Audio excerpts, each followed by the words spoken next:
Ya, salam semuanya Bapak Ibu Saudara terkasih di dalam Tuhan. Oke, kita bertemu lagi di kelas pemuridan hari Senin ini yang membahas tentang hadirat Allah. Saya tadi pagi berpikir atau saya loncat ke bab berikutnya ya, karena kemarin Pak Anton sudah membahas hadirat Allah itu kalau nggak salah udah sesi keempat. Ya, tapi it's okay karena kita percaya karena Allah kita itu Allah yang betul-betul produktif ya. Jadi dia bisa memperkaya kita dengan segala kebenaran-kebenaran melalui siapapun juga saudara. Dan itulah kekayaan Injil, itulah kekayaan firman Tuhan. Amin.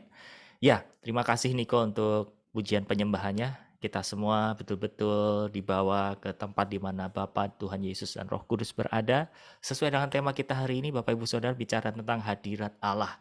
Ya, sesuai dengan materi kita hari Kamis yang kemarin kita bahas, kita sudah membicarakan bahwa kehidupan kita dikatakan berada di dalam hadirat Allah itu adalah pada saat kita muka dengan muka ketemu dengan Tuhan. Ya, artinya apa? Kita berjalan dengan Tuhan, kita berjalan bertatap muka dengan Tuhan, hidup di depan Tuhan, saudara. Kemarin saya memberikan satu ilustrasi. Kalau kita tidak punya salah, kita datang kepada orang yang betul-betul punya hubungan yang tulus, hubungan yang baik, saudara. Kita tidak menyimpan sesuatu yang salah, maka tidak ada ketertuduhan, maka tidak ada ketakutan pada saat kita berhadap muka dengan muka. Amin. Beda cerita. Kalau kita masih menyimpan sesuatu, kita masih membawa salah, kita tidak memiliki satu hubungan yang hidup dengan seseorang itu, saudara, maka kita pasti akan malu untuk bertatap muka. Anda pernah mengalami hal seperti ini. Ketika entah Anda bicara sama anak, entah Anda bicara sama pasangan hidup Anda, suami atau istri Anda, atau kepada siapapun, Anda pasti bisa menebak bahwa orang itu sebenarnya jujur atau bohong. Anda bisa lihat dari mana? Eye contact-nya, ya. Jadi pandangan atau tatapan matanya itu bisa menunjukkan bahwa orang ini sebenarnya jujur nggak sih? Dia serius nggak sih? Kalau dasarnya dia terbuka, dia jujur, saudara. Kalau ditatap matanya, ya ada keberanian, saudara.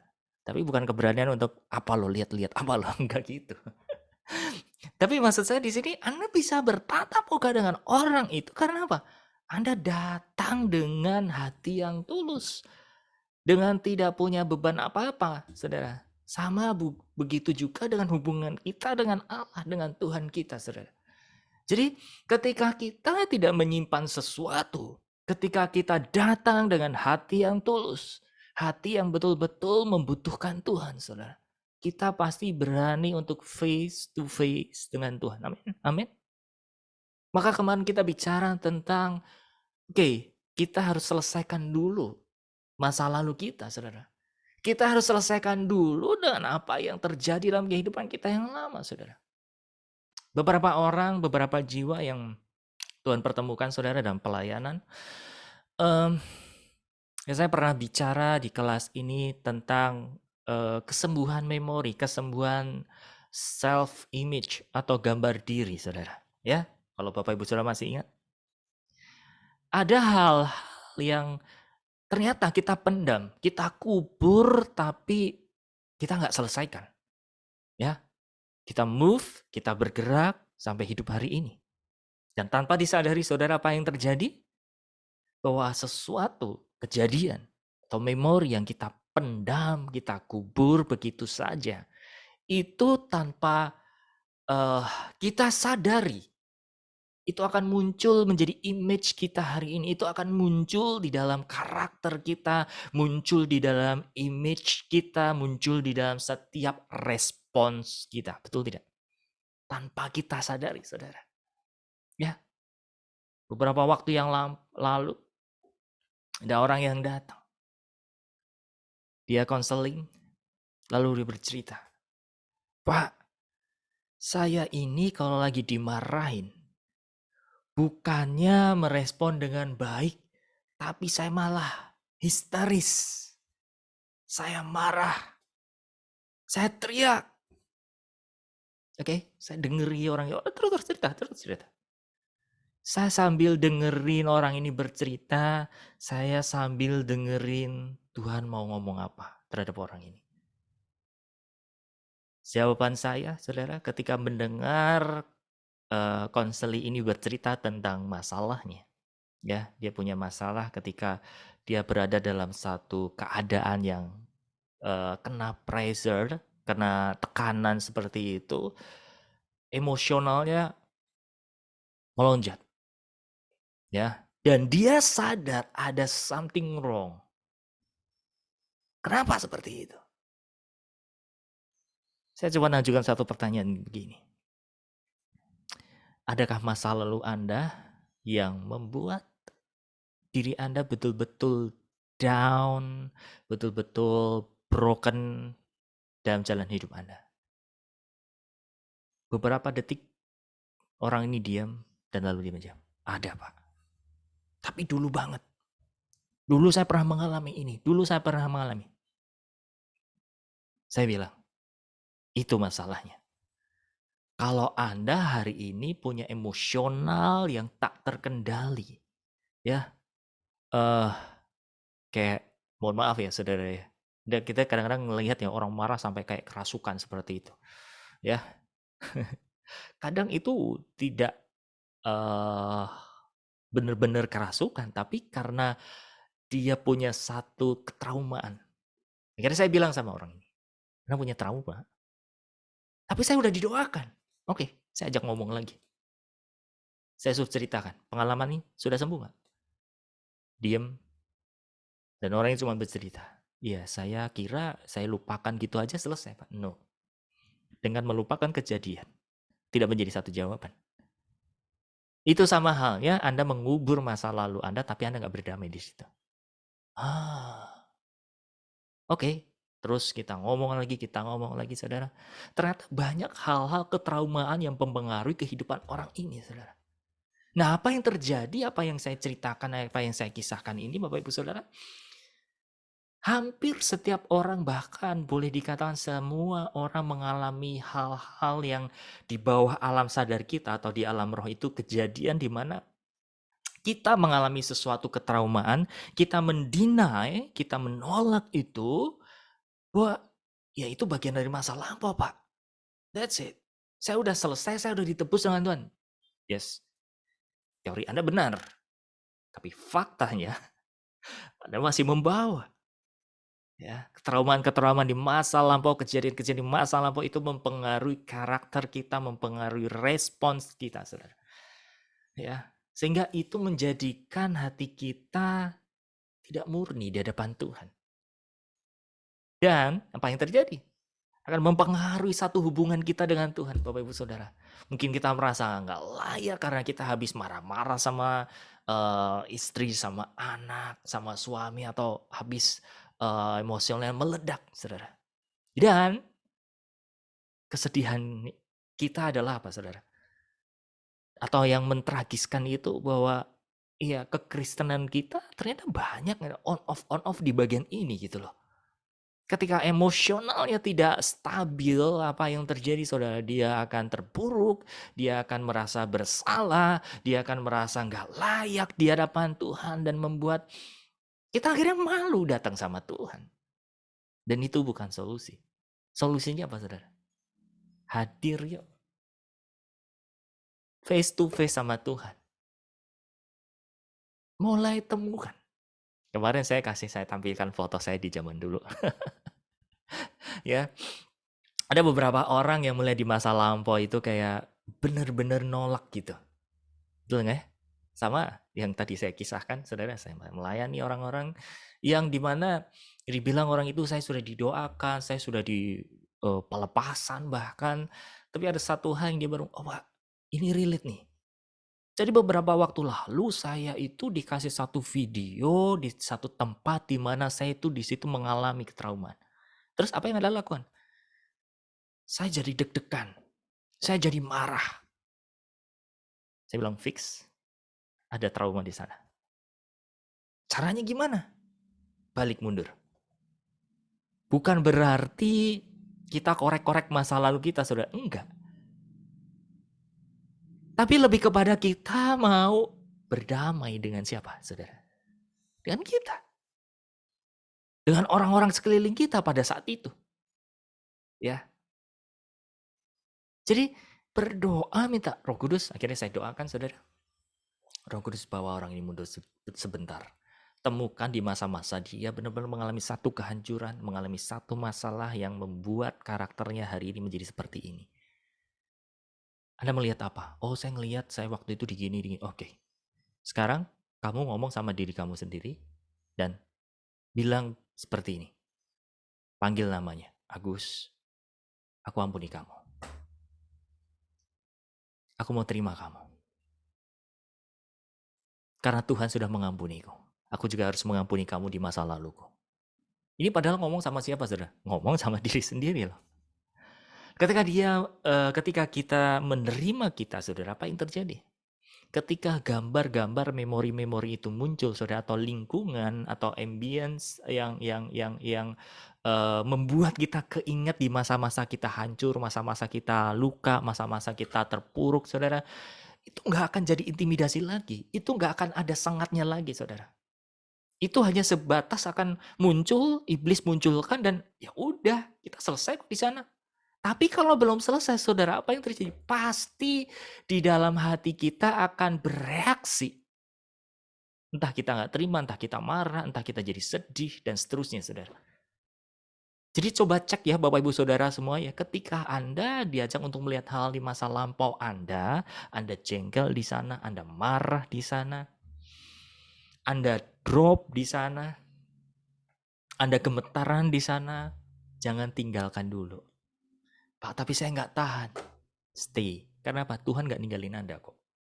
Justru berdoa, undang Tuhan. Tuhan, hadirlah Engkau di masa laluku ini Tuhan. Supaya aku dapat mengampuni di masa laluku ini. Aku mengampuni orang-orang yang ada sekelilingku. Aku mengampuni orang-orang yang membuat yang jahat kepadaku Tuhan. Sampai betul-betul Anda rilis. Anda mengalami satu pemulihan. Dan kata Anda bisa berkata, amin. Nah, keesokan harinya atau mungkin waktu-waktu yang mendatang saudara ketika memori itu muncul, iblis yang pasti munculin. Anda nggak akan tertuduh lagi. Oke? Coba ya. Nggak usah dicari-cari dengan kekuatan kita, nggak usah. Anda cukup berdoa. Anda berserah sama Roh Kudus, Roh Kudus. Aku undang kau. Untuk tinggal, untuk berada di dalam perjalanan hidupku, temukan Roh Kudus. Kalau aku belum berdamai dengan sisi-sisi hidupku, hal-hal tertentu, Roh Kudus, bawa aku mundur sedikit nggak apa-apa. Karena aku mau berdamai, karena Engkau sudah memperdamaikan aku hari ini, Engkau sudah memulihkan aku hari ini, Engkau sudah menerima aku hari ini, dan aku pun juga harus menerima diriku. Nah, kalau kita sudah berdoa seperti itu, saudara, udah mulai diajak mundur seperti itu, oke, hadapi. Kenapa? Karena kelemahannya manusia kita, saudara. Ketika kita menghadapi sesuatu yang nggak enak, kita bawaannya pengen cepet-cepet kabur. Kita pengen cepet-cepet kayak kita lagi nonton nonton YouTube atau apapun, atau Anda dengerin khotbah atau rekaman apapun, pengennya jadi cepetin gini. Aku nggak suka di bagian ini, mau cepetin di sini. Aku mau skip ya. Nah, hidup kita nggak bisa di skip seperti itu, saudara. Hidup kita nggak bisa dicepetin seperti itu, saudara. Apa yang harus kita hadapi hari ini? Hadapi. Amin. Nah, masa lalu kita, memori kita, saudara, banyak yang kita skip seperti itu, banyak yang kita lewati seperti itu, saudara. Ya, kalau Anda merasakan sesuatu hari ini, saudara. Oke, nanti kita akhir ini kita akan doa sama-sama supaya sekali lagi, ketika kita face to face dengan Tuhan, Anda nggak punya beban di masa lampau gitu loh. Ya, karena ini benar-benar sangat-sangat melelahkan. Dan akhirnya apa, saudara? Membuat kita nggak serupa-serupa dengan Kristus. Yang ada up and down, up and down. Kadang kita ngerasa berapi-api, tapi kita jatuhnya cepat. Kita kadang-kadang semangat gitu ya, tapi keinget hal-hal yang di masa lampau, kita bad mood. Itu bukti bahwa emosional kita belum stabil, masa lalu kita belum pulih, saudara. Ya, jadi bicara tentang hadirat Allah, bicara tentang hidup di hadapan Allah. Berani telanjang. Berani buka-bukaan. Amin. Oke, kita akan lanjutkan, saudara.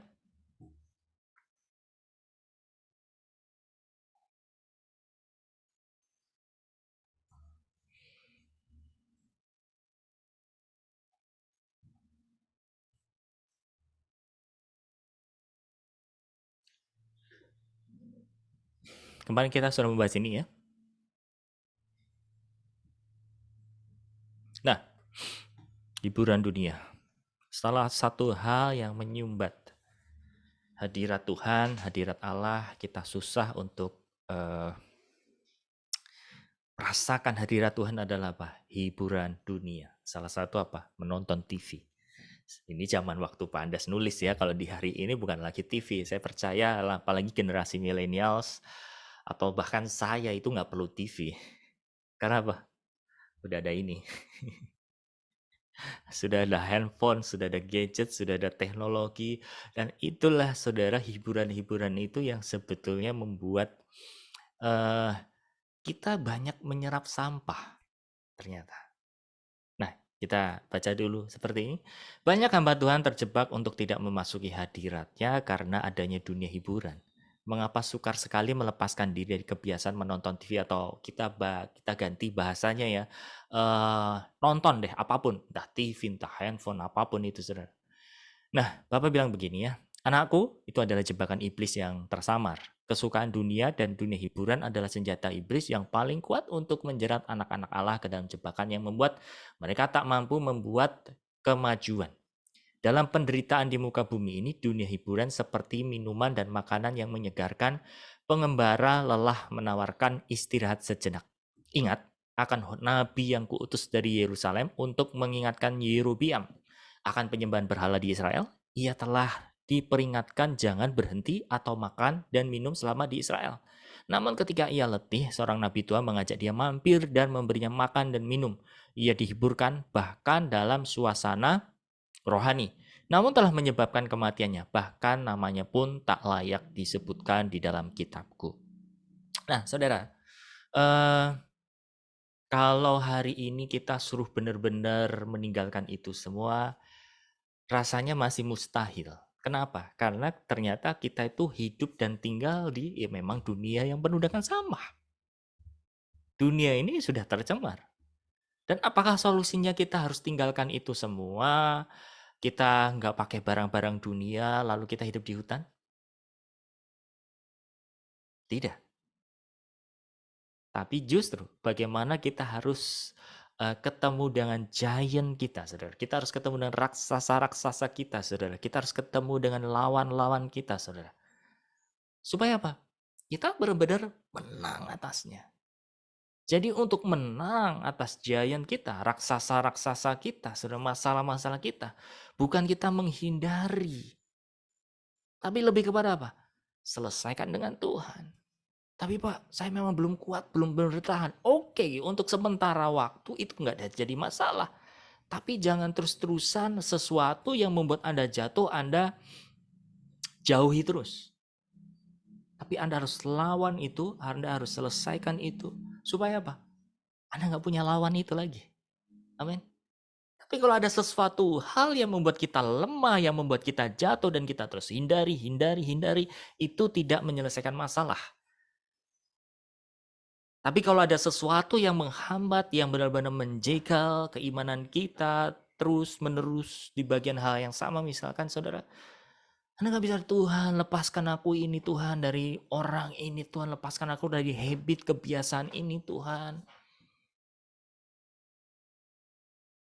Tapi kalau itu terjadi lagi, apa yang harus kita lakukan, saudara? Tuhan, aku mau kalahkan giant ini. Tuhan, aku mau kalahkan lawan ini, Tuhan. Dengan hikmat-Mu, dengan apa yang Kau mau, Tuhan. Ajari aku untuk melawan dan mengalahkan ini, Tuhan. Amin, saudara. Ya. Kalau kita menghindari, jangan itu, ini begini, ini begitu, segala macam, nanti saya jatuh di situ. Yang ada apa saudara? Iblis tahu kelemahan kita dan kita disodori terus apa yang membuat kita lemah. Tapi penyelesaiannya apa? Yang membuat kita lemah, kita harus beresi sama Tuhan. Ya. Nah, saya kasih satu gambaran. Tadi dikatakan ya, di dalam keterangannya, dalam penderitaan di muka bumi ini, dunia hiburan seperti minuman dan makanan yang menyegarkan. Pengembara telah menawarkan istirahat sejenak. Itu saya gambarkan gini saudara, kalau Anda habis exercise, Anda habis workout, Anda habis olahraga, itu kan bawaannya pengen yang seger-seger. Betul nggak? Yang asam-asam, yang manis-manis gitu ya. Memang tubuh kita membutuhkan asupan. Tapi saudara, kalau kita lagi haus banget, nggak tahu di tempat Anda, kemarin di Jakarta tuh rasanya panas banget. Kayak matahari tuh tajam banget, kayak kita lagi di pinggir pantai gitu saudara. Sedikit-sedikit halu lah. Itu membuat kadang tenggorokan kita kering. Tapi kalau kita mau ikuti nafsu kita saudara, saya pengen mau yang sirup, yang manis-manis saja, yang manis-manis. Apa yang terjadi saudara? Justru tidak akan membuat dehidrasi kita akan sembuh. Dehidrasi kita akan pulih. Tapi sebaliknya, ya, itu akan mendatangkan penyakit. Dulu saya begitu. Ya. Jadi bahkan dari setiap pelayanan adalah minuman botol gitu yang manis-manis. Tapi hari ini puji nama Tuhan. Kopi pun hari ini saya tanpa gula. Karena apa? Mikir. Saya harus mulai sadar, saudara. Karena beberapa waktu lalu saya chatting sama satu rekan yang sudah lebih jauh dewasa dari saya. Dia nggak makan ini, dia nggak makan itu, dan seterusnya. Saya bilang bersyukur karena Anda tahu tubuh Anda udah menolak. Banyak orang di luar sana, atau saya seperti dulu, saya nggak sadar tubuh saya nolak. Tapi terus saya lakukan itu. Akhirnya apa? Kolesterol naik lah, kemudian gula naik lah, dan seterusnya, saudara. Dan itu akhirnya merusak dan menggerokot pelan tapi pasti. Nah, sama, saudara. Hiburan dunia itu merusak dari dalam. Dan faktanya apa yang terjadi hari ini, saudara? Generasi anak cucu kita adalah generasi TikTok. Tahu maksudnya ya? Pernah dengar TikTok ya? Aduh, saya kalau melihat sedih juga gitu. Cuman gini, kita untuk meniadakan itu juga nggak bisa gitu kan. Coba lihat, banyak anak-anak zaman sekarang ditanya kamu cita-citanya apa nanti? Mau jadi YouTuber, mau jadi influencer. Kenapa? Kayak hidupnya indah, terus enak, terus nari-nari atau apapun, bikin konten ini segala macam, duit datang sendiri segala. Tahu nggak? Itu trap, itu jebakan sebetulnya. Tapi saya tidak melarang kalau memang Anda mau dipakai Tuhan di sana. Jangan disalah mengerti, ya. Karena dunia itu segala sistemnya itu pasti seperti koin atau uang koin gitu ya. Dia bermata dua. Kalau kita bijak, kalau kita bisa memanfaatkannya, saudara, ya kita akan dapat sesuatu yang positif. Tapi sebaliknya kalau kita dipengaruhi oleh itu, ya kita akan terjebak ke situ, saudara. Itulah yang disebut dengan hasil buah sistem pengetahuan baik dan jahat. Ya, selalu menghasilkan dua muka. Ada positifnya, ada negatifnya. Ada baiknya, ada jahatnya, saudara. Saya dulu pernah bilang gini, jangan pakai produk ini, jangan pakai brand ini, dipakai iblis. Kalau Anda mau fair, gini loh. Tinggalin segala sesuatu apa yang di dunia ini. Termasuk kalau Anda punya bank, kalau Anda punya account di bank, ya tarik aja duitnya semua. Jangan pakai duit juga. Itu semua alatnya iblis loh. Ya. Zaman itu kan ada yang bilang ya, ekstrim, bahwa jangan pakai WA, jangan pakai Facebook, itu semua dipakai. Saya nggak menolak itu, dan saya mau iya benar, itu semua adalah kerjaan iblis. Tapi masalahnya gini loh, oke, Anda nggak punya WA, Anda nggak punya Facebook, Anda punya email nggak? Anda punya account bank nggak? Punya, ya udah sama aja. Ya.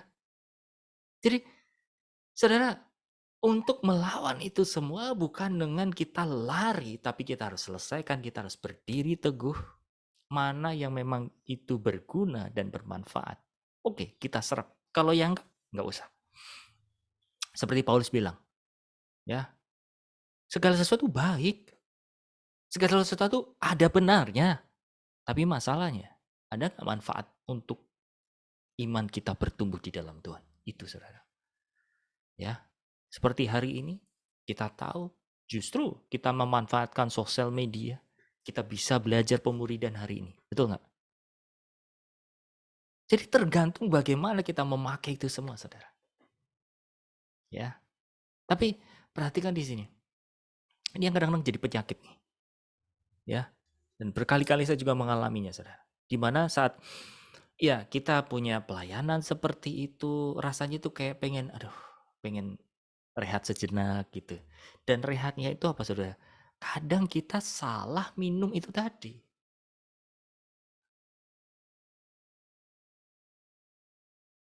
Tadi di dalam materinya jelas dikatakan seperti nabi yang Tuhan suruh. Dapat pesan Tuhan, kamu ke sana tegur. Habis itu balik, jangan mampir-mampir. Di tengah jalan dicobai. Sama nabi juga. Akhirnya apa? Dia tidak berdiri teguh. Ya. Dia belok di tengah jalan, saudara. Nah, menjadi pelajaran buat kita semuanya. So, kalau kita lagi benar-benar lagi empty, lagi kosong, lagi krisis, saudara. Ya, kalau Anda sempat nyampah gitu ya. Kayak kita makan fast food. Enak ya. KFC, McD, dan seterusnya. Cepat. Ya. Tapi saudara, kalau lama-lama kita makan seperti itu, saudara. Jadi masalah nggak? Jadi masalah. Jadi Anda harus bisa membalance-nya, Anda harus tahu kapan untuk stop, Anda memilih satu sumber, itu Tuhan kita. Supaya apa saudara? Hidup kita, ya, itu betul-betul terisi oleh hidupnya Tuhan. Ya, betul-betul terisi oleh hal-hal apa yang dari Tuhan. Makanya di awal-awal dulu ya, awal-awal Instagram, saya nggak punya account. Nggak punya. Buat apa bagi saya? Tapi kayak dunia itu mempengaruhi kita semua arahnya mesti ke situ gitu kan. Itu jadi pertentangan. Lalu saya renungkan. Saya harus berbuat Tuhan. Ya udah coba ya saya bikin. Tapi kontennya, isinya apa saudara?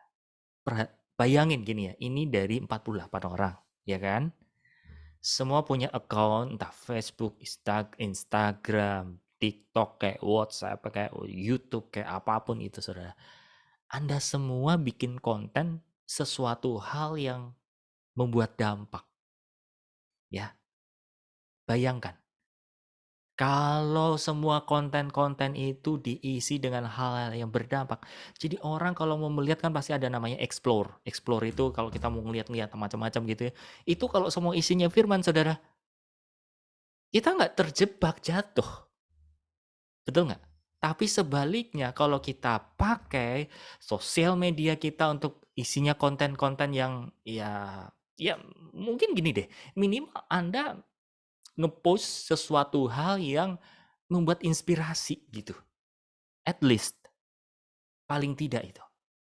Kalau Anda nggak mau nggak menyampaikan sesuatu hal yang rohani, at least yang Anda isi dalam konten itu adalah hal-hal yang menginspirasi gitu. Ya, atau membangun orang. Ya. Mengapresiasi orang, memberkati orang. Karena dengan banyaknya sosial media yang dipakai akhirnya apa? Orang begitu buka sosial media, isinya, orang ini saya terkagum loh. Dia bisa bantu orang, dia doain orang. Oh dia hidupnya betul-betul wise loh. Dia ketemu orang di jalan, dia meresponnya baik dan seterusnya, saudara. Nangkap sesuatu, saudara? Ya. Jadi sesuatu hal yang sifatnya dunia ini semua tinggal bagaimana kita memakai dan memanfaatkan itu, saudara. Ya, betul. Jadi bukan dikuasai tapi menguasai. That's right. Thank you, Nico. Oke, kita lanjut saudara.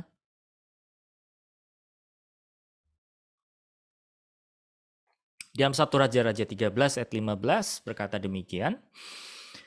Katanya kepadanya, marilah bersama-sama aku ke rumah untuk makan roti. Nah ini nabi yang tua itu ya. Dia membujuk nabi muda itu supaya dia datang. Tetapi jawabnya, aku tidak dapat kembali bersama-sama dengan engkau dan singgah kepadamu. Aku tidak dapat makan roti atau minum air bersama-sama dengan engkau di tempat ini. Sebab telah diperintahkan kepadaku atas firman Tuhan, jangan makan roti atau minum air di sana. Jangan berjalan pulang melalui jalan yang telah kau ambil itu. Lalu jawabnya kepadanya, aku pun seorang nabi juga seperti engkau, dan atas perintah Tuhan seorang malaikat telah berkata kepadaku, bahwa dia pulang bersama-sama engkau ke rumahmu, supaya ia makan roti dan minum air. Tetapi ia berbohong kepadanya. Setelah orang itu makan roti dan minum air, dipelanailah keledai baginya. Orang itu pergi, tetapi di tengah jalan ia diserang seekor singa dan mati diterkam. Mayatnya tercampak di jalan dan keledai itu berdiri di sampingnya. Singa itu pun berdiri di samping mayat itu.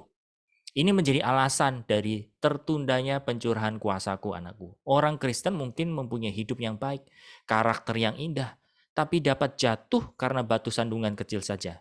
Sekedar hiburan pendek, dan namamu dilupakan orang selamanya. Atasi hal ini dan jadilah pemenang. Aku akan menyertai engkau, menyertaimu, dan banyak karunia dan perlengkapan. Menangkan perang kecil ini dan kau akan menang untuk perang yang besar juga. Nah, kadang trap atau jebakan ini terjadi saat-saat ada satu tim pelayanan gitu kalau pergi ke satu kota ke kota lain, satu daerah ke daerah lain, saudara.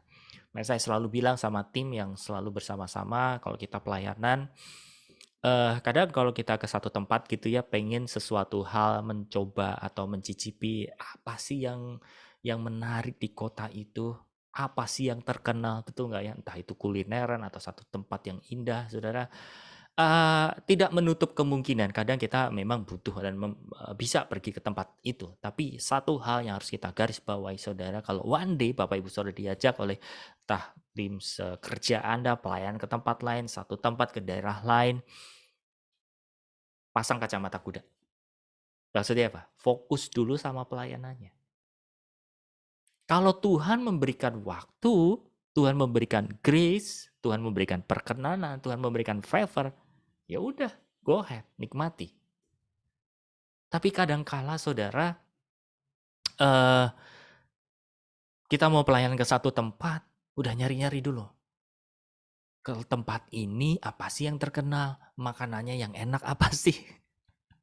Jadi fokus kita belok. Betul nggak? Saya ngomong sama orang di rumah saya. Kalau mau pelayanan ke daerah gitu ya, jangan ngomong masalah oleh-oleh di awal. Nggak bakal saya denger. Nanti kalau Tuhan kasih waktu, Tuhan perkenankan, ya udah sambil jalan. Tapi kalau itu belum, oh di sana terkenal ini loh, nanti mampir sini ya mampir situ. Saya bilang enggak, nanti dulu. Tuhan ajari begini saudara. Ini bukan hal yang paling sempurna ya, tapi ini betul-betul memberkati dalam kehidupan saya secara pribadi. Tuhan tuh ajarkan kalau kita lagi pelayanan, even itu keluar kota, itu keluar daerah saudara, jangan lepas mode Anda dalam pelayanan. Tahu maksudnya modenya? Seperti kendaraan hari-hari ini ya, ada mode ekonomi, ada mode sport, dan seterusnya, saudara. Jadi, Anda tetap pakailah mode pelayanan. Artinya apa? Ya kalau pelayanan, ya hati Anda pelayanan. Mikirin Tuhan maunya apa untuk kota itu, apa yang harus dilakukan, ini masalahnya gimana, dan seterusnya, saudara. Tapi kalau memang, sekali lagi, Tuhan kasih ruang, ya sok aja, silakan. Jangan takut kalau ini mumpung di sini Gus, mumpung di Labuan Bajo Gus. Kita mesti harus nikmati segala macam. Kalau boleh jujur Bapak Ibu Saudara ya, kalau kemarin kita sempat ke NTT, sempat ke Niko sama-sama waktu itu ya, kita akhir tahun 2019 nih ya kalau tidak salah ya. Kita pelayanan ke NTT, ke Kupang, ke Soe, sekitarnya, kemudian kita ke Labuan Bajo, dan terakhir tempat destinasi pelayanan kita itu di Bali. Kayaknya itu menarik semuanya. Betul nggak ya? Nah, saya bilang sama teman-teman ini, nggak tahu Niko masih ingat atau nggak. Kalau boleh memilih, ya kalaupun kita pergi, hati kita jangan dilosin ya. Tetap kita kesini ini untuk pelayanan loh. Bukan untuk seneng-seneng. Bukan untuk wisata. Ya. Jadi beda, rasanya memang beda saudara. Kalau kita pergi dengan moodnya, misal moodnya pelayanan, ya fokus aja. Kalau Anda harus nikmati beberapa tempat, ya oke gitu. Tapi jangan tinggalkan mood pelayanannya. Tapi kalau ini beda cerita, Tuhan kasih favor saudara, ya udah. Mode untuk apa? Untuk menikmati itu. Nah, sering kita lalai dalam hal ini. Bukan kita sih, tapi tepatnya saya mau bilang saya. Kalau kita lagi pelayanan, oke, moodnya pelayanan. Jangan mampir-mampir. Kalau Tuhan kasih waktu, beda cerita. Ya. Karena apa, saudara? Kita kehadiran kita di tempat di mana Tuhan mau. Tuhan bawa kerinduannya. Kadang-kadang, saudara, kalau dalam tim pelayanan, yang paling disukai itu apa dah? Kebersamaannya, makan-makannya, mencobai sesuatu hal yang baru. Ya, fokusnya jadi belok. Gitu. Jadi lebih baik dari sekarang belajar. Yuk, kita jaga hati baik-baik supaya jangan seperti Nabi itu tadi yang gak punya nama, saudara.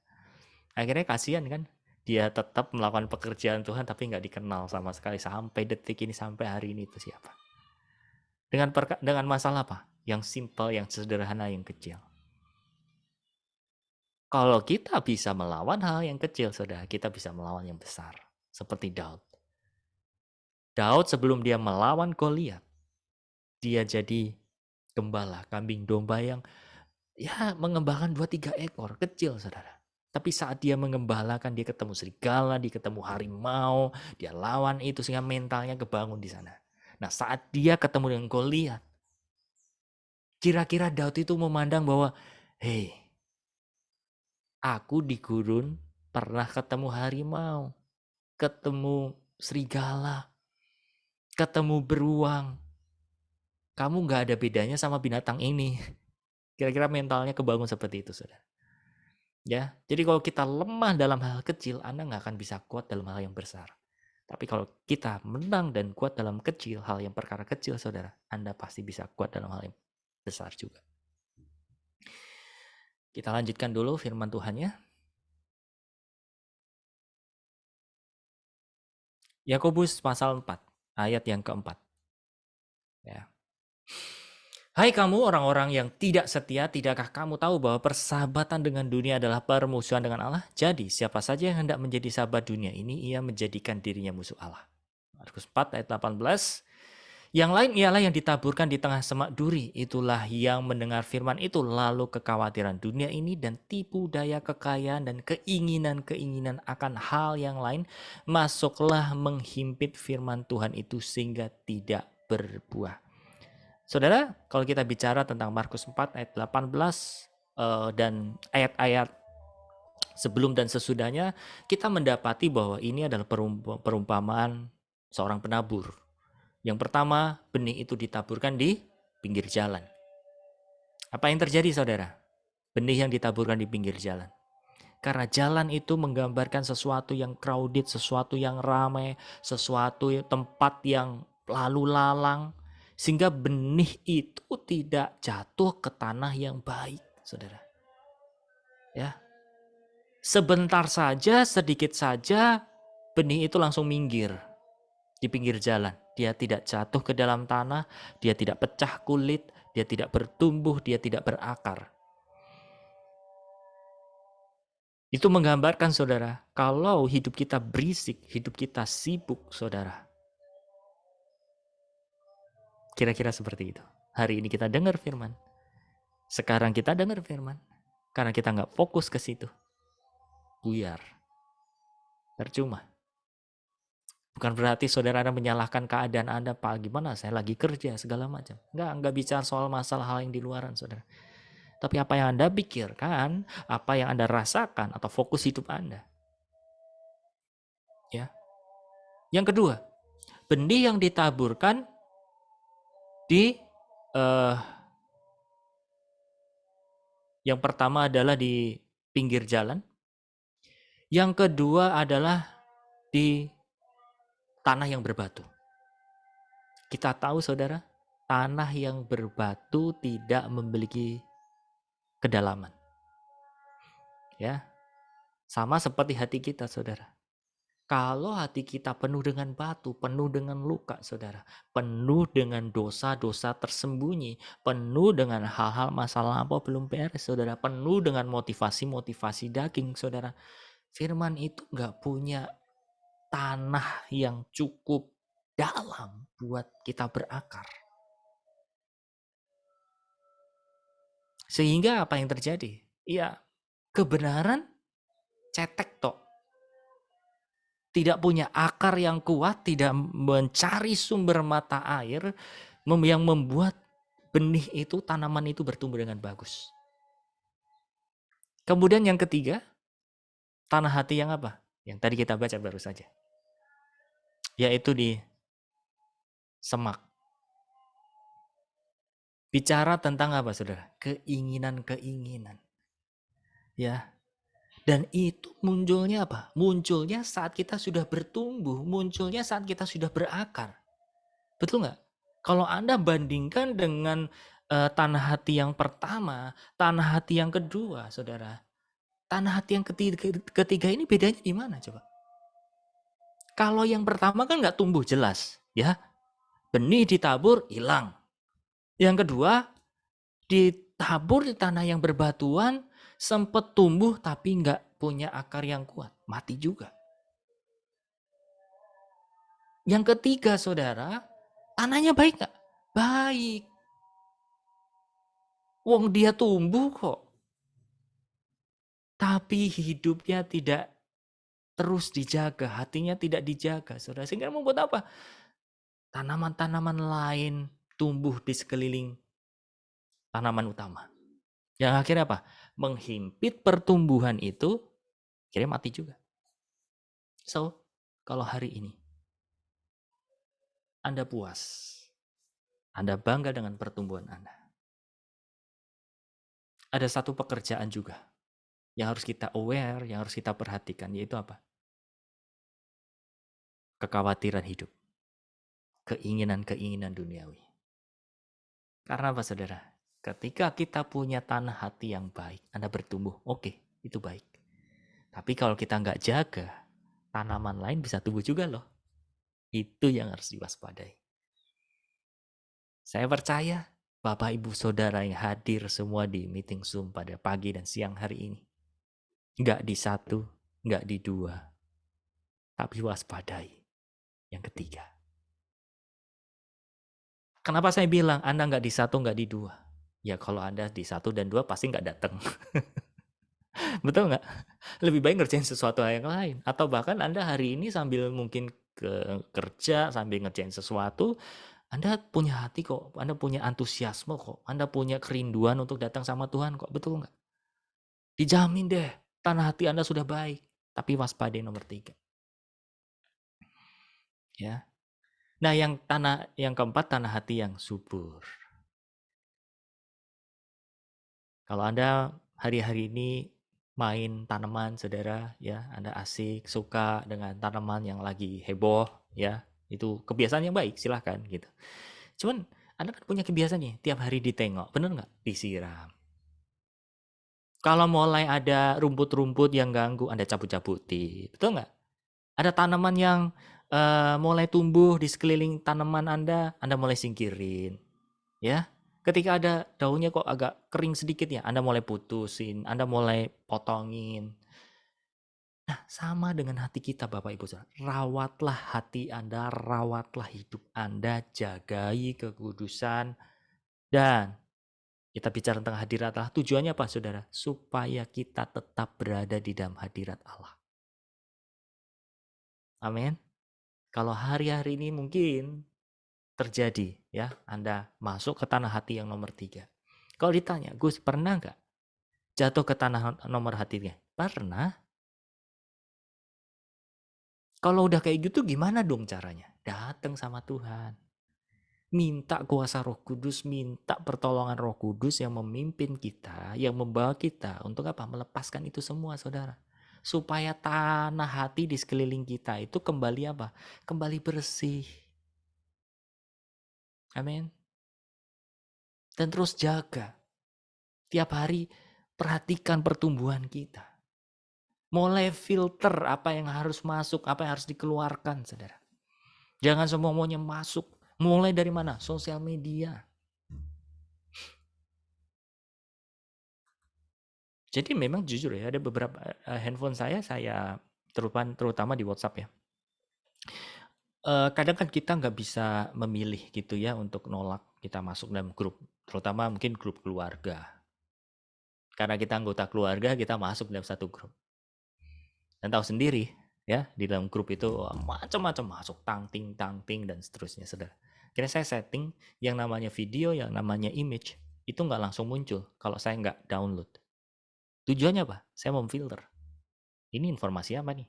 Kalau nggak berguna, ya udah, saya ngapain download. Bahkan sering saya clear chat. Bukan mau sombong, bukan mau kayak egois, saudara. Tapi kita harus misah-misah, harus milah-milah. Mana yang bermanfaat, mana yang tidak. Mana yang membangun, mana tidak. Gitu.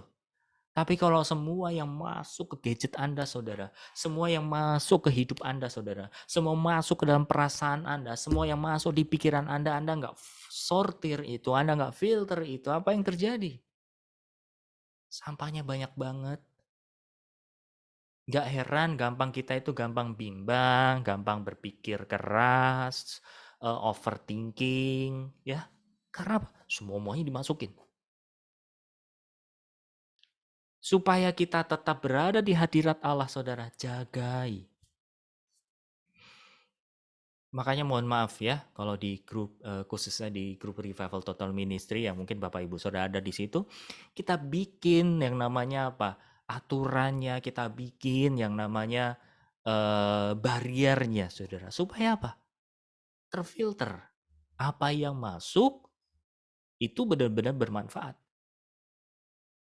Ya, sebetulnya perlakukan itu di dalam kehidupan Bapak Ibu Saudara.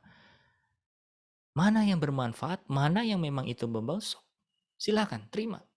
Apa yang tidak, mulai disortir. Kenapa? Kita jadi imamnya Allah loh. Betul nggak? Firman Tuhan mengatakan, tubuhmu adalah bait Allah. Tempat kediaman Allah ada di sana. Di bait Allah, di tabernakel, itu ada imam yang melayanin. Nah, tubuh kita kalau dikatakan kita bait Allah, ada imam yang melayani. Siapa imamnya, saudara? Ya Anda dan saya. Amin. Jadi mulai disortir ya. Oh ini nggak perlu nih. Ya udah. Jadi kalau semuanya masuk, akhirnya apa? Kita capek, kita lelah, kita gampang burn out. Betul tidak? Kita mudah menyerah. Termasuk pelayanan. Pelayanan kalau hati kita terlalu masuk ke dalam kesana, saudara. Kita nggak tahu arti kata duduk. Kita tidak tahu arti kata berjalan. Kita tidak tahu arti kata di buku 4 dikata apa? Duduk, berjalan, bertahan. Kalau kita tidak tahu arti tentang itu, saudara, kita pelayanan aja terus, kita doain aja terus, tanpa kita ngurus rumah kita, yaitu tubuh kita, saudara. Habis juga. Betul tidak? Jadi, saudara, bicara untuk merawat, menjaga hadirat Allah itu adalah termasuk bagian kita, Anda dan saya. Amin. Saya percaya semua Bapak Ibu Saudara di sini rindu akan hadirat Allah. Amin. Tapi hadirat Allah harus dijaga. Hadirat Allah harus diurus. Hadirat Allah harus benar-benar dihidupi. Sekali lagi, sortir ya, mulai ya, difilter ya Bapak Ibu Saudara ya. Termasuk apa? Mungkin termasuk berita-berita tentang hal-hal yang mungkin kelihatannya rohani Saudara. Buat saya gini, eh kalau dapat forward, firman, atau apa berita tentang hal rohani ini begini, apalagi tentang akhir zaman ya. Nah, saya ajak Bapak Ibu Saudara untuk jeli betul-betul kalau udah ngomong tentang akhir zaman. Kalau Anda belum eh menguasai banyak di sana, Anda belum banyak dibukakan di sana atau belajar hal tentang akhir zaman, please jangan mudah nyerap. Tampung aja. Atau Anda tanyakan, ini benar nggak sih informasi kayak gini? Kenapa Saudara? Jangankan orang-orang yang di Indonesia yang banyak termakan hoax. Ada nggak orang Kristen yang termakan hoax? Banyak juga. Makanya kita harus punya jangkar, yaitu apa Saudara? Kebenaran firman dan hubungan yang hidup, yang intim dengan Tuhan Saudara. Jadi kalau ada dapat berita apa-apa, ini hamba Tuhan ini ngomong kayak gini, benar nggak ya? Ini udah meterai ke 4 sudah terjadi segala macam. Habis ini begitu dan begini. Ya udah, yang ada apa? Bukan damai sejahtera yang melingkupi Anda, tapi ketakutan yang mendrive hidup Anda. Kebimbangan, kecemasan, ini bener nggak ya? Ini bener, waduh sebentar lagi Tuhan Yesus datang, aku belum ngapa-ngapain, aduh aku masih banyak cacat celah. Akhirnya apa? Tertuduh. Amin. Mulai difilter ya, kata kunci mulai difilter. Oke, next.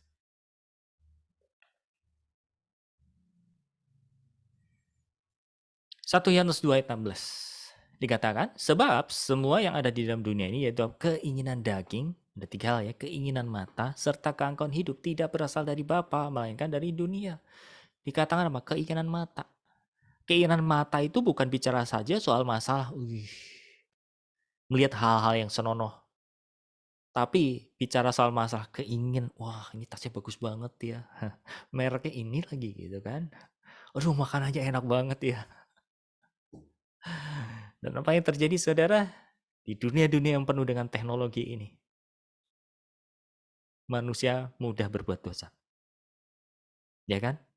Karena promosi ada di mana-mana, tawaran ada di mana-mana, ya, dapat cashback, buy one get one dan seterusnya saudara. Kan saya melarang Anda untuk menerima itu, silakan untuk smart shopping. Tapi kalau kita akhirnya memutuskan untuk membeli, tapi karena tergiur promonya, kita nggak eh, membutuhkan itu semua. Akhirnya apa? Ya udah sia-sia. Jadi jangan pernah terjebak ke sana. Oke, next. Gereja tanpa dinding.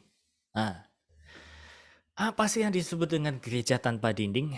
Nah, ini pernyataan Bapak Surgawi bilang begini. Engkau kini telah mengerti kehendakku yang sebenarnya tentang seorang imam, yakni bahwa mereka tak lain adalah saluran kehendakku sepenuhnya. Maka tak sukar bagimu memasuki ruang terdalam dari kehendakku untuk mengikuti rencana-rencanaku sepenuhnya. Yang paling penting adalah membangun kerajaan anakku di muka bumi ini. Telah kau mengerti bahwa organisasi gereja yang sekarang ini bukanlah yang sesungguhnya ku kehendaki, karena telah terlalu banyak kepentingan manusiawi di dalamnya. Mereka yang memulai membangun sistem seperti ini selalu mempunyai keinginan untuk membangun sesuatu bagiku. Aku tak tertarik olehnya. Aku mempunyai gagasanku sendiri tentang kerajaanku. Akan ada masanya di mana sistem lama ini akan dihancurkan dan umatku akan menjadi satu di bawah kendaliku sepenuhnya. Saudara bicara tentang gereja tanpa dinding ini apa sih maksudnya? Ini beberapa waktu yang silam saya pernah membahas tentang judul Faceless Generation. Apa sih Faceless Generation?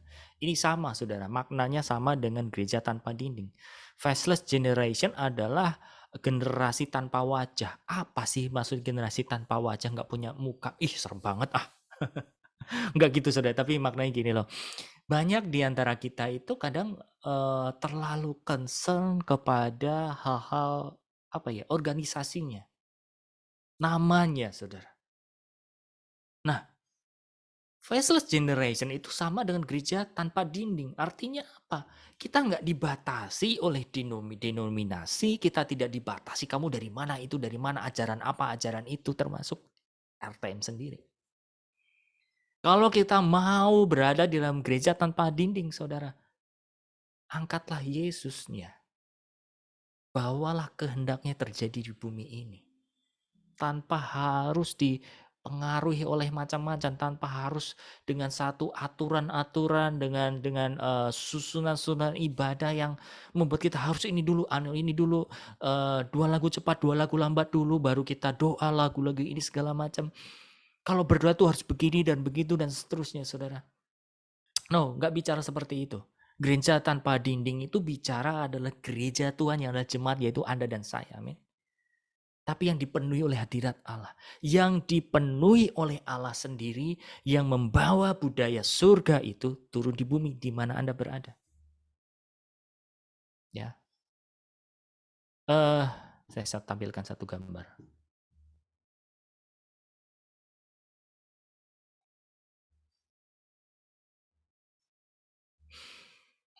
Ini materi yang pernah saya sampaikan ya. Generasi tanpa wajah. Anda bisa lihat di sini. Sebentar. Melek. Oke. Ya. Jadi ngomong tentang Injil di keramaian. Don't care, nggak peduli. Memberitakan Injil di jalan-jalan. Atau mendoakan orang dimanapun tempatnya. Nggak peduli. Ya. Jadi inilah kerinduan Bapa kita di surga, Bapak Ibu Saudara. Seperti yang doa yang Tuhan Yesus ajarkan. Ya. Datanglah kerajaanmu di bumi seperti di surga. Jadi doa yang Tuhan Yesus ajarkan supaya surga itu turun. Yang menurunkan ini siapa? Gereja. Tapi gereja yang tidak hanya bicara soal masalah gedung, bicara denominasi. Tapi gereja yang bicara soal masalah apa, saudara? Kuasa. Amin. Bicara soal masalah culture-nya surga, budayanya surga, saudara. Jadi ketika kebenaran firman hari ini memberikan Bapak Ibu Saudara, bawalah firman yang memerdekakan untuk orang-orang yang berjumpa dengan Anda. Maka disitulah Anda menjadi gereja tanpa dinding. Anda menjadi faceless generation. Anda menjadi generasi tanpa wajah yang gak bawa embel-embel macam-macam. Ya, organisasi itu hanya sebatas untuk formalitas saja gitu. Tapi jangan sampai segala sesuatu pergerakan itu dibatasi oleh itu sendiri, organisasi. Ya. Karena kalau tidak ada organisasi agak susah juga, saudara. Kita membentuk kayak pelayanan di Indonesia. Semua harus berbadan hukum segala macam. Makanya di Revival juga ada yang namanya Yayasan Generasi Tanah Perjanjian.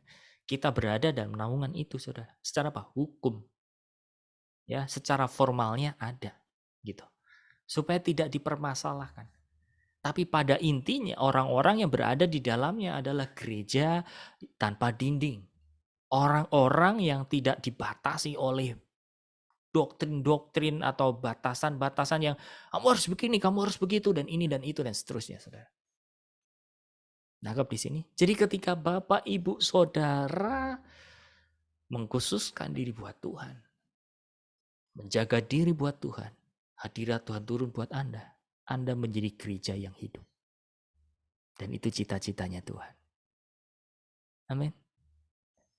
Dunia butuh gereja. Dunia butuh surga. Orang di luar kita bicara gimana cara masuk surga. Saudara, bangun iman sampai hari ini gini loh. Kita itu udah gak ngeribetin lagi masuk surga, gak masuk surga. Tapi satu step atau bahkan 10 step ke depannya itu adalah apa? Bagaimana Anda hidup di surga, bukan bagaimana masuk surga. Budaya surga itu kayak apa sih? Mulai pelajari di situ. Jadi ketika kita menerima Injil keselamatan, itu yang memindahkan Anda dari gelap kepada terang. Ketika Anda hidup di dalam terang, Anda akan dibawa naik kepada Injil Kerajaan Surga. Yaitu apa? Bagaimana menghidupi surga. Bagaimana menurunkan surga. Bagaimana cara beroperasinya surga. Supaya itu menjadi lifestyle kita hari ini dan kita menjadi gereja yang hidup. Amin. Dan di mana Bapak Ibu Saudara berada dan ditempatkan Tuhan, ada dampak di sana. Ada terang di sana. Ya. Next. Kita baca ayatnya, Saudara.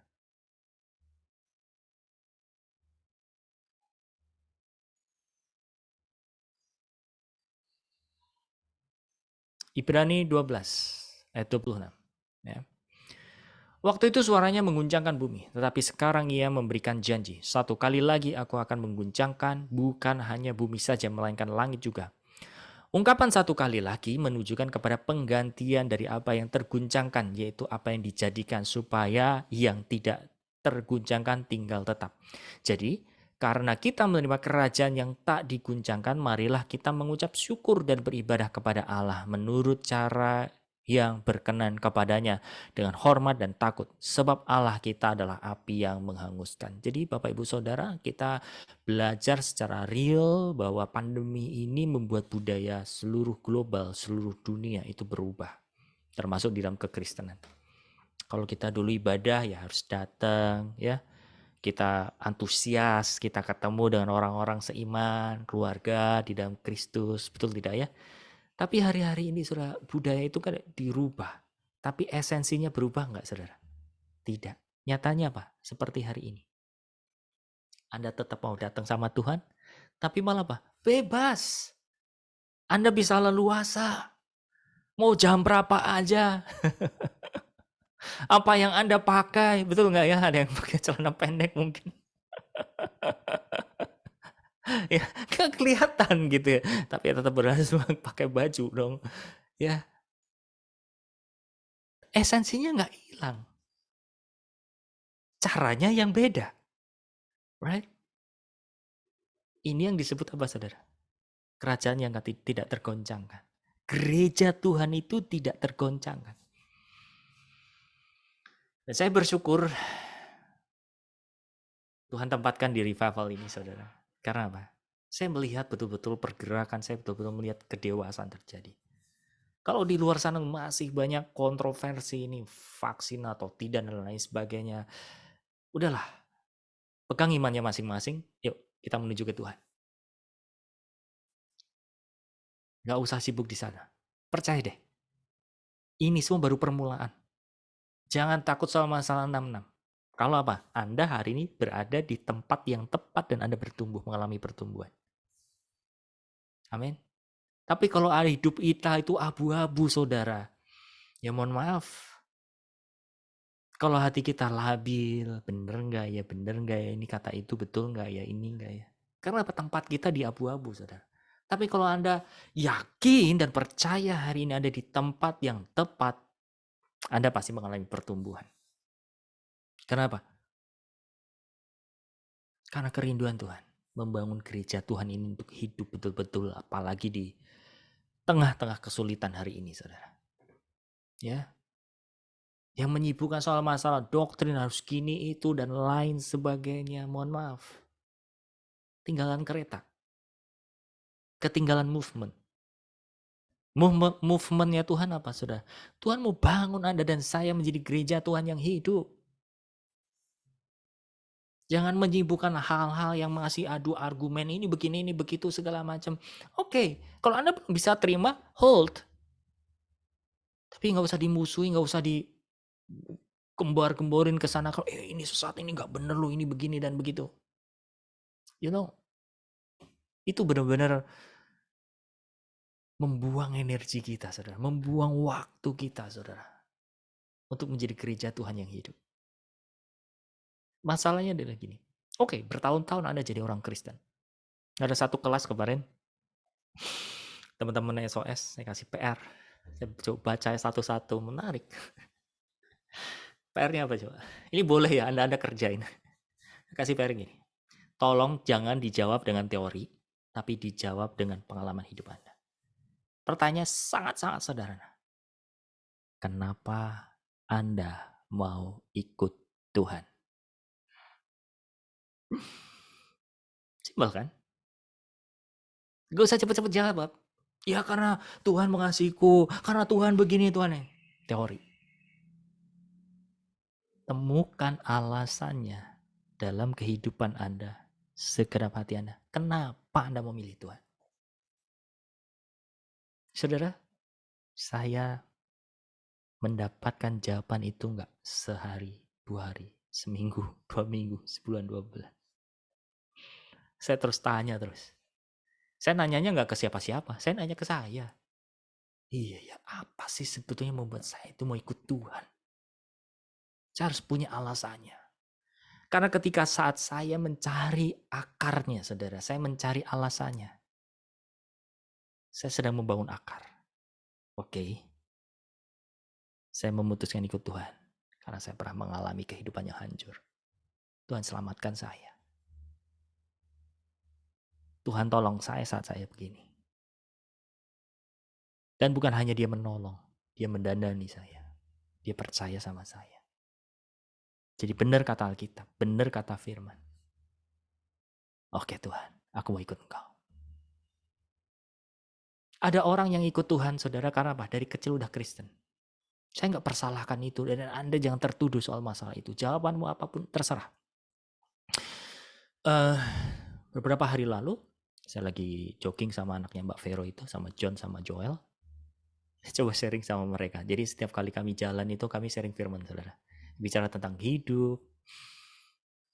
Ya, makan bubur. Tapi saya ambil momen untuk sharing kepada mereka. Saya cerita, coba kamu ikut Tuhan kenapa? Kamu mau mutusin ikut Tuhan karena apa? Ada yang jawab, karena pengen masuk surga. Ya udah, oke. Itu jawabanmu hari ini. Tapi jawaban itu kamu bisa perdalam lagi.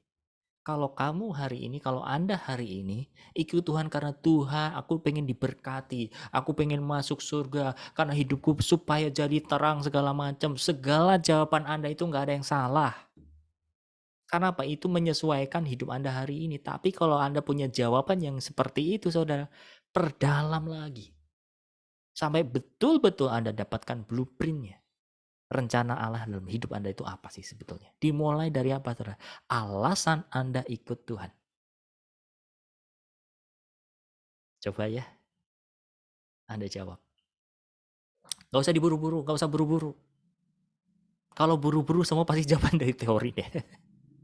Tapi dapetin dari hati. Ya, kalau Anda butuh mau sharing, Pak, saya tuh dapat jawabannya ini. Boleh japri, boleh. Boleh disampaikan di grup di mana Anda berada, boleh, silahkan. Kalau Anda jawabnya itu betul-betul dari pengalaman pribadi saudara, saya jamin. Orang yang baca pasti diberkati. Karena Anda akan mendapatkan jawaban yang sangat-sangat luar biasa. Ya, jawabannya pasti nggak akan satu orang dengan yang nggak akan sama. Beda-beda. Dan itulah kekayaan Tuhan. Saya enjoy dengan itu. Jadi kalau ada yang mau tanya, PR-nya apa? Kenapa sih Anda ikut Tuhan? Renungkan. Renungkan. Iya dong, pasti ada alasannya dong. Tapi mohon maaf, seribu maaf. Kalau Anda memutuskan Anda ikut Tuhan karena pengen masuk surga, karena dari kecil udah Kristen, please, perdalam lagi. Ya, supaya apa? Akar iman Anda betul-betul stabil. Karena biasanya saudara, kalau kita belum punya cukup akar yang kuat, ketika datang penganiayaan, ketika datang proses hidupnya, pasti akan turbulence. Betul nggak? Goyang. Tuhan itu sebenarnya ada nggak ya? Saya udah begini, kok nyatanya terjadi? Saya udah percaya, saya udah ninggalin semua. Tapi kenapa ini terjadi dalam hidup saya? Karena apa saudara? Motivasi Anda memutuskan ikut Tuhan masih tanda tanya juga. Atau belum terlalu kuat. Bisa dimengerti? Kerjain PR-nya. Butuh waktu sehari, 2 hari, 3 hari, seminggu, berminggu-minggu. Silakan.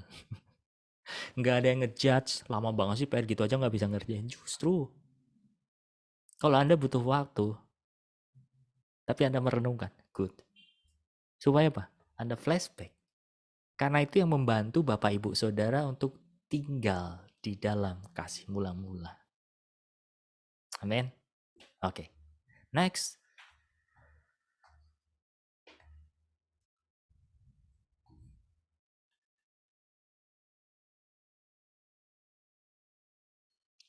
Sementara bentuk pertumbuhan seperti ini aku biarkan, tetapi tiba saatnya bila kebangunanku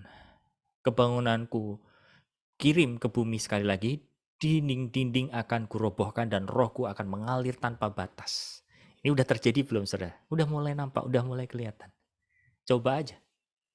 Anda dan saya kan ketemunya di online kayak gini, betul nggak? Dari berbagai denominasi.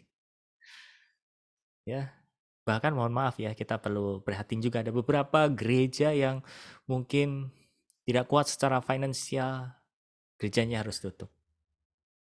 Jemaatnya disuruh ikut online gereja yang lebih besar. Dinding-dinding mulai dihancurkan. Ya, Tuhan kembalikan kepada esensinya sebagai gereja yang hidup. Dinding-dinding batas denominasi itu hanya bejana saat penampung domba-dombaku di bawah gembala-gembala upahan. Tapi gembala yang benar akan datang dan membawa domba-dombaku ke padang rumput dan air sejuk untuk makanan dan minuman yang datang dari tahtaku. Kepentingan pribadiku akan terlibat dalam pikiran orang-orang yang membangun gereja bagiku. Waktunya akan tiba bahwa aku akan memisahkan gembala yang benar dan yang palsu. Domba-domba akan dibebaskan dari aturan-aturan hukum kedagingan agar masing-masing bebas dipimpin oleh roh. Ayatnya, Yohanes 10 ayat 16, tetapi aku juga mempunyai domba-domba lain yang bukan dari kandang ini. Domba-domba itu harus kutuntun juga dan mereka akan mendengarkan suaraku dan mereka akan menjadi satu kawanan dengan satu gembala. Sebab berikutnya, umat miliknya sendiri. Ada banyak yang harus disiapkan agar masa itu tiba. Aku memanggil engkau untuk mempersiapkan hal itu. Aku ingin engkau bekerja sama dengan semua orang kudus yang dikoreksi oleh Roh Kudus untuk membangun pasukan kerajaan yang cepat dari kerajaan yang baru. Akan ada revolusi baru di bawah pernyataan-pernyataan Rohku dan akan ada arus sungai kehidupan pada akhir zaman. Banyak gerakan di luar organisasi gereja telah mulai dan kecenderungan untuk mendengar suara Allah telah bermunculan di mana-mana. Pemimpin-pemimpin baru merendahkan diri di bawah pimpinanku telah bangkit di mana-mana di seluruh dunia. Engkau akan kupimpin untuk menjumpai mereka satu persatu. Ada masa kehebohan bagi mereka untuk bergabung jadi satu dan membentuk kekuatan besar melawan kemunafikan gereja-gerejaku. Lukas 12 ayat 1, sementara itu beribu-ribu orang banyak telah berkerumun sehingga mereka berdesak-desak. Lalu Yesus mulai mengajar pertama-tama kepada murid-muridnya, katanya, waspadalah terhadap ragi, yaitu kemunafikan orang Farisi.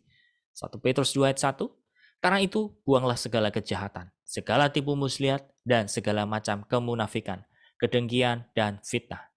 Sasaranku adalah membangun kerajaan imam yang selalu siap sedia melakukan segala pekerjaan baik di bawah komandoku. Ya, seperti yang kau bayangkan sekarang, sebuah papan catur dengan bidak-bidak yang siap digerakkan oleh pemainnya. Adalah hikmatku, bukan hikmat mereka. Bukan hikmat mereka sendiri yang akan menggerakkan mereka untuk memenangkan peperangan. Peperangan itu adalah punya anakku. Punyaku anakku. Titus 2 ayat 14. Yang telah menyerahkan dirinya bagi kita untuk membebaskan kita dari segala kejahatan dan mengkuduskan bagi dirinya suatu umat miliknya sendiri yang rajin berbuat baik. Bapak Ibu Saudara, saya izin untuk melanjutkan lagi, nanti saya akan jelaskan di belakang ya. Teguran dan hajaran. Mereka yang mengerti peran mereka dalam ketaatan kepada perintahku akan mendapat pujian dan akan dipakai lebih sering tentunya. Mereka yang berontak terhadap kehendakku akan dihancurkan. Aku harus mengangkat hambaku dari medan perang sebelum waktu mereka bila mereka tak taat sempurna dan melakukan rencana mereka sendiri yang akan merusak permainanku. Lebih baik aku singkirkan mereka dari papan catur agar tidak menghambat aliran rencanaku. Adalah lebih besar hasilnya bila mereka digantikan oleh pemain lain daripada mereka terus-menerus salah membuat keputusan melulu. Wahyu 3 ayat 19, siapakah yang kukasih, ia kutegur dan kuhajar. Sebab itu bersungguh-sungguhlah dan bertobatlah. Jadi, Bapak Ibu Saudara bicara soal masalah umat miliknya sendiri. 1 Petrus 2 ayat 14, sementara itu beribu-ribu orang banyak telah berkerumun sehingga mereka berdesak-desak. Lalu Yesus mulai mengajar pertama-tama kepada murid-muridnya, katanya, waspadalah terhadap ragi, yaitu kemunafikan orang Farisi. Jadi kita masih bicara tentang gereja Tuhan yang membawa hadirat Allah, Bapak Ibu Saudara. Tidak heran ya kalau kita semakin bertumbuh akan dipertemukan orang-orang yang kayaknya, ini kok pengajarannya sama ya? Kok hamba Tuhan itu sama yang kayak di RTM ya atau dimanapun saudara? Ya, karena apa? Karena di waktunya yang tiba saudara, gereja Tuhan akan dipersatukan. Nah, gimana caranya gereja Tuhan dipersatukan? Kita jangan membuat jarak juga. Kalau kita juga membuat jarak saudara bahwa ini yang kita paling benar, ya kita nggak akan sama, kita nggak akan beda sama gereja-gereja atau denominasi yang kita nilai. Amin. Jadi mulailah dari mana? Dari kita diri sendiri, jangan membawa jarak. Selama orang itu bisa berpartneran dengan kita, jalan bareng. Walaupun apa saudara, Anda menemukan perbedaan-perbedaan untuk sementara waktu, silahkan. Jangan dipaksa, kamu harus begini, kamu harus begitu, caraku yang terbaik, caramu salah. Tidak begitu. Tapi bergabunglah dulu untuk menjadi satu kekuatan besar. Kalau memang nggak bisa dipersatukan, ya udah. Tapi nggak usah kita mencaci maki, tidak usah kita mengolok-olok. Ya, biarkan. Kalau memang nggak sejalan, nggak bisa satu ritme, satu frekuensi, Tuhan biar pakai gereja atau kegerakan atau denominasi itu untuk satu pekerjaan Tuhan tersendiri. Tapi yang pasti, Tuhan akan bangun satu kekuatan besar.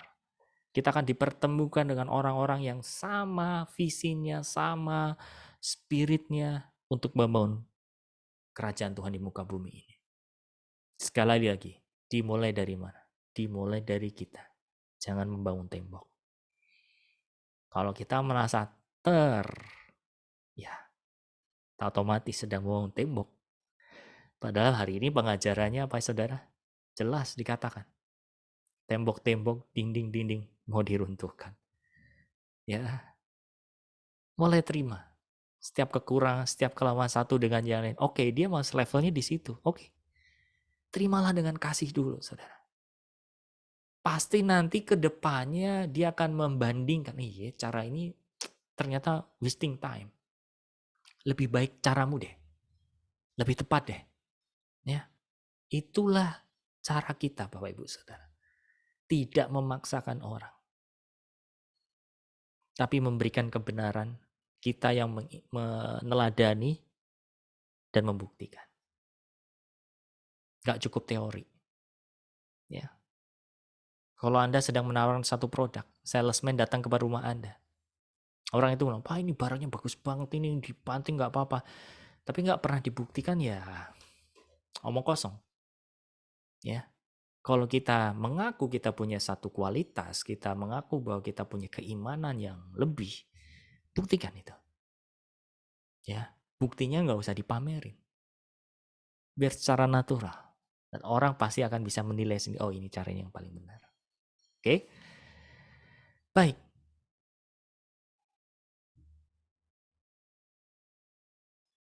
Kita akan masuk ke doa hari ini Bapak Ibu Saudara. Saya ajak Bapak Ibu Saudara untuk nanti masuk dalam penyembahan sebentar. Kita mau berdoa sama-sama. Jika lo ada pertanyaan segala macam silahkan Anda tulis di grup atau Anda boleh chat. Karena waktu yang sisa ini saya mau pakai buat kita mau sama-sama sekali lagi berdoa biar hadirat Tuhan itu leluasa mempengaruhi hidup kita. Amin. Dan saya ajak Bapak Ibu Saudara untuk mulai menemukan gambar-gambar atau hal-hal di masa lampau yang membatasi hidup kita. Yang membuat kita tidak bisa hidup di depan Tuhan. Ya. Kita mau sama-sama siapkan hati. Kita mau sama-sama menyembah dulu. Lalu kita berdoa. Niko, saya minta bantuannya untuk pimpin pujian lagi.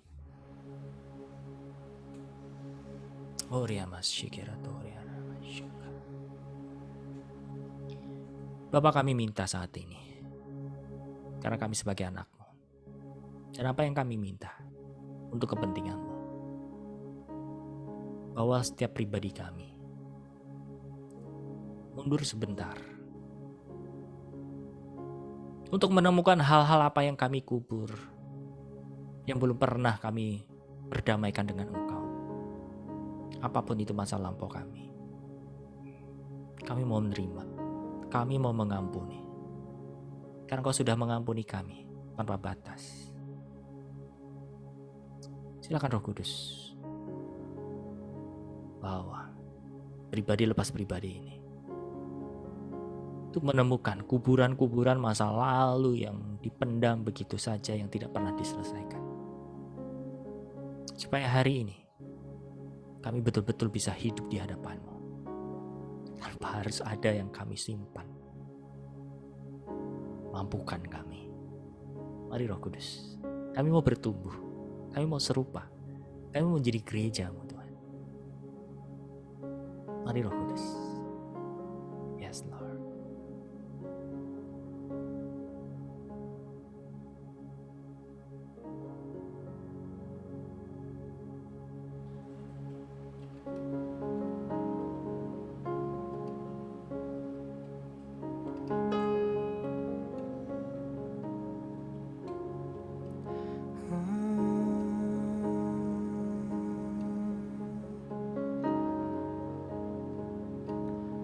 Ajar kami menemukan wajah-Mu,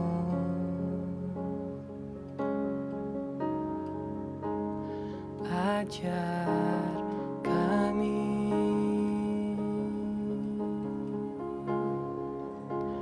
menemukan kasih-Mu di tengah kegelapan.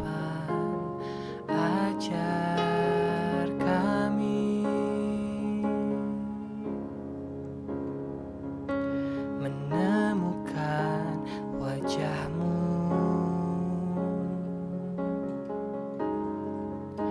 dan ajar kami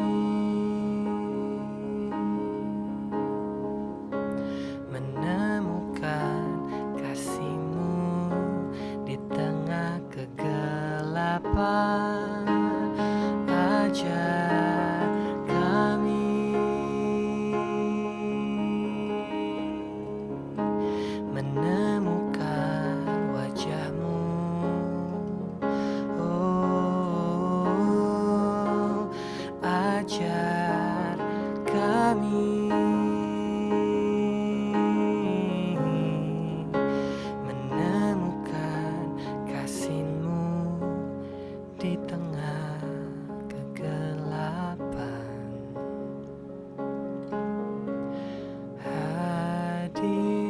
Hadirat-Mu Tuhan, ku rasakan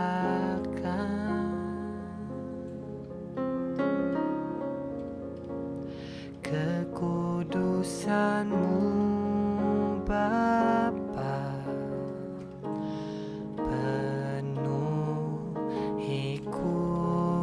selalu selamanya. Ku rindu selalu diam dalam bait-Mu. Ku menikmati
kekudusan-Mu Bapa.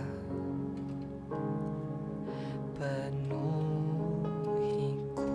murnikanku, ubahkanku, ku rindu selalu diam dalam bait-Mu, rumah-Mu Bapa, menikmati kasih, menikmati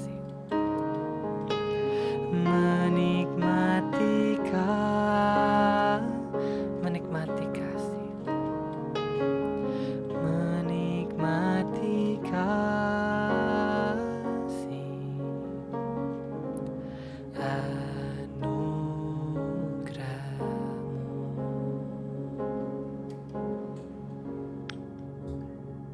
Bapa, terima kasih untuk hadirat-Mu saat ini yang boleh kami rasakan.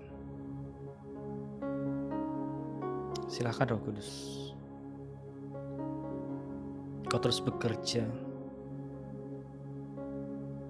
dan membuat setiap luka-luka, setiap ketraumaan di masa lampau dari anak-anak-Mu, jikalau ada yang belum beres, jikalau belum ada yang dibawa, diperdamaikan dengan Engkau, dengan setiap kami mau bawa.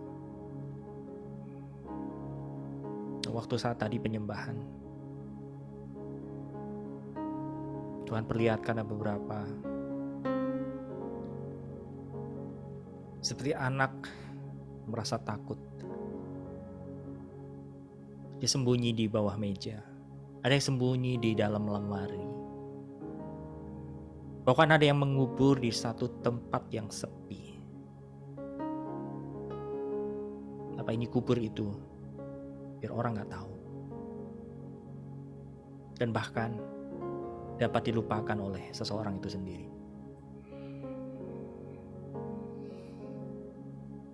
Cuma Tuhan berbicara,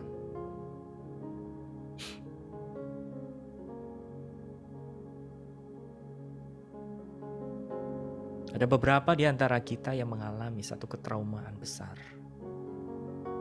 Tadi masa kecilnya yang ditolak, dipukul, mengalami pelecehan, mengalami ketidakadilan, dibedakan, orang tuanya tidak hadir. Bahkan semasa besarnya dicaci maki sama pasangan hidupnya, suaminya. Tuhan cuma bilang, kemarilah. Sebab aku mengampuni bukan di saat sekarang saja. Aku mengampunimu dari masa lalu. Kalau aku sudah mengampunimu, ampunilah dirimu di masa lalumu. Ampunilah orang-orang di masa lalumu. Karena engkau dibentuk bukan dari masa lalu. Engkau dibentuk karena hari ini aku melihatmu sebagai anak Allah. Yes. Mari Roh Kudus, buat setiap jiwa-jiwa ini mulai berani datang kepadamu dengan segala keadaan mereka. Dan kau buktikan bahwa engkau gak memandang hina mereka. Dan ketika ada hal-hal, gambar-gambar yang dimunculkan, mereka tidak lagi tertuduh.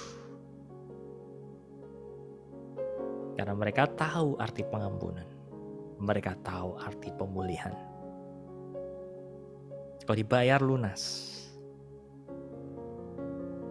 Baik masa lalumu maupun hari ini. Terimalah kebenaran ini. Dan mulai tinggalkan semua tipuan-tipuan si jahat. Mari Roh Kudus,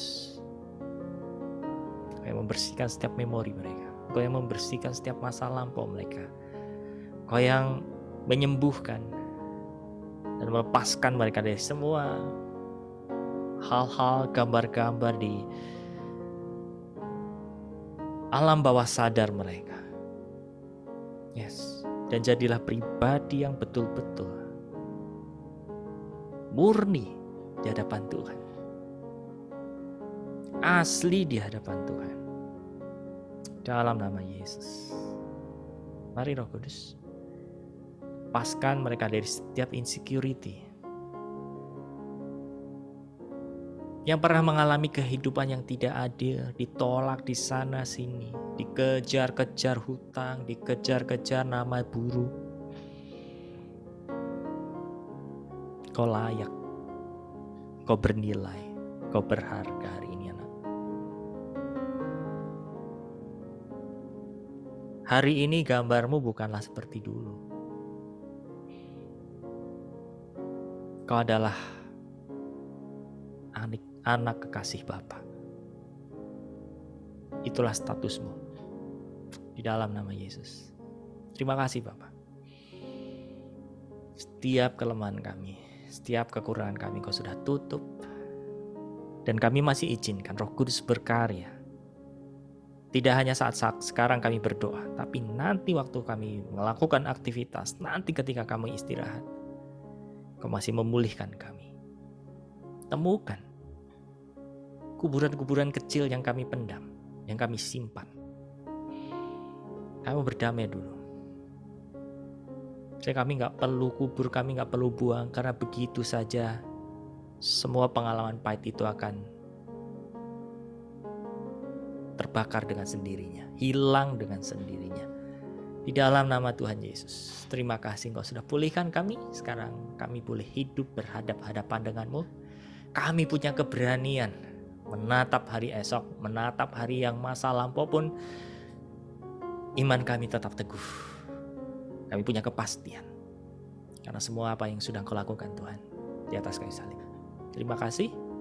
Biarlah sekarang berkat-Mu mengalir dalam setiap pribadi anak-anak-Mu ini Bapa. Kasih-Mu nyata buat mereka. Pemulihan sudah terjadi. Damai sejahteranya Tuhan Yesus. Kasih karunia daripada Tuhan Yesus boleh turun dan menghidupi kami, memagari hidup kami sekarang sampai selama-lamanya. Dan persekutuan dengan Elohim kami boleh nikmati kapan saja dan di mana saja. Terima kasih Bapa. Terpujilah nama-Mu, hanya di dalam nama Yesus kami sudah berdoa dan mengucap syukur. Mari bersama-sama yang percaya katakan amin. Thank you Nico. Terima kasih semua Bapak Ibu Saudara. Silakan buka videonya. Terima kasih. Terima kasih Pak Agus. Sama-sama Pak Terima kasih ya Amon. Pak. Pak Agus. Pemuritanya enak banget ya di kebun ya. Tadi ini, Terima kasih Pak Agus. tadi nyiapin tanah. Wow. Oke, Tanaman yuk kita foto sebentar ya. Kita buka videonya. Saya hitung sampai 3 ya. Pak, saya nggak 1. buka video, Pak. Lagi di warung. Oke, baik. 1, 2, dan 3. Oke, satu layar lagi. 1, 2, dan 3. Oke, God bless semuanya. See you. Terima kasih ya Pak. Bye. Terima kasih. Oke, semua God bless.